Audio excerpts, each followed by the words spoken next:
Have you ever looked at those picture-perfect cutout cookies and thought, how do they do that? Well, guess what? I'm here to spill the tea, or should I say, sprinkle the flour. Today, I'm walking you through all the tools and gadgets you need to bake cookies that'll make you look like a pro, even if you're winging it. So, grab your apron and let's get started, because cookie greatness awaits. Before we even touch the dough, let's get our tools in order. First up, measuring cups and spoons. These little heroes make sure your ingredients are spot on, because let's face it, eyeballing flour usually leads to disaster. Next, grab a mixing bowl, preferably one that's big enough to handle your enthusiasm and the ingredients. Now, for the dry ingredients, a whisk or sifter is great for mixing and breaking up any sneaky lumps. Don't have one? No problem. A regular fork works just fine. Pro tip: it's also a great upper body workout.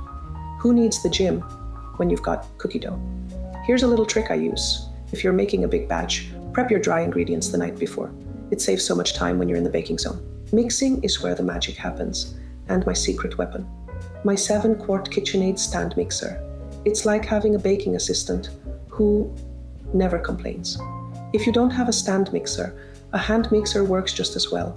And for the brave souls out there, mixing by hand is totally an option. Just be ready to call it an arm day. Why do I love my stand mixer so much? It's perfect for those thick cookie doughs that would otherwise leave your arms sore for days. Plus, I'm a sucker for efficiency.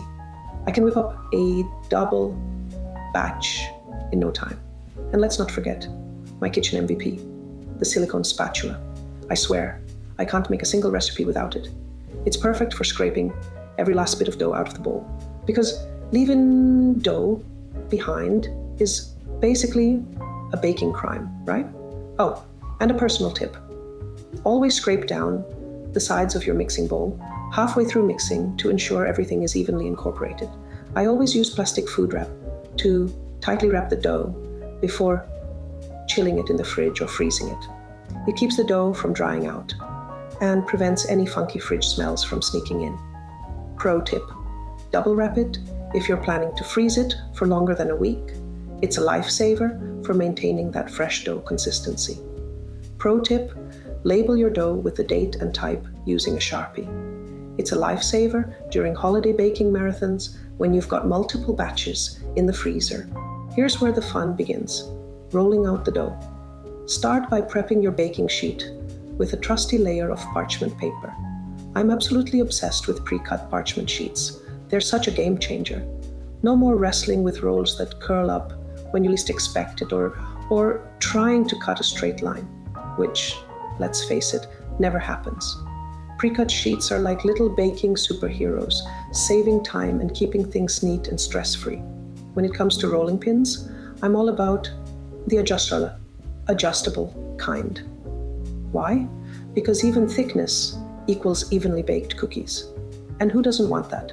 There's nothing worse than having one cookie baked to perfection, while another looks like it barely made it through the oven apocalypse. Here's a personal favorite tip of mine. If you're rolling out sticky dough, use a stainless steel dredge to sprinkle a light, even layer of all-purpose flour on your surface. It keeps the dough from sticking and ensures you're not over-flouring, which can mess with the cookie's texture. Plus, it feels oddly satisfying, like you're a baking pro in a cooking show montage.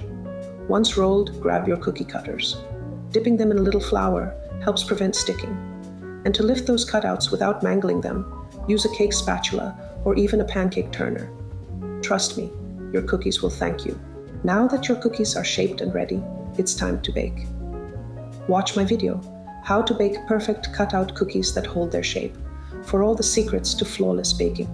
Once they're done baking and your kitchen smells like pure happiness, transfer the cookies to a wire rack.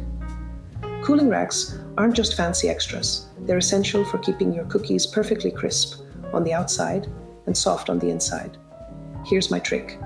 Let the cookies cool for 5 minutes on the baking sheet before transferring them. This prevents breakage and ensures they're sturdy enough to handle. And there you have it. All the tools and tricks you need to bake cookies that'll have everyone asking, where did you buy these? You can just smile and say, oh, these? Just a little something I whipped up. If you're ready to take things to the next level, check out my videos on decorating cookies with melted chocolate and baking perfectly shaped cookies every time. Don't forget to like, subscribe, and hit the bell so you never miss a recipe. Oh, and drop a comment below with your favorite cookie cutting tip. I'd love to hear from you. See you in my next video.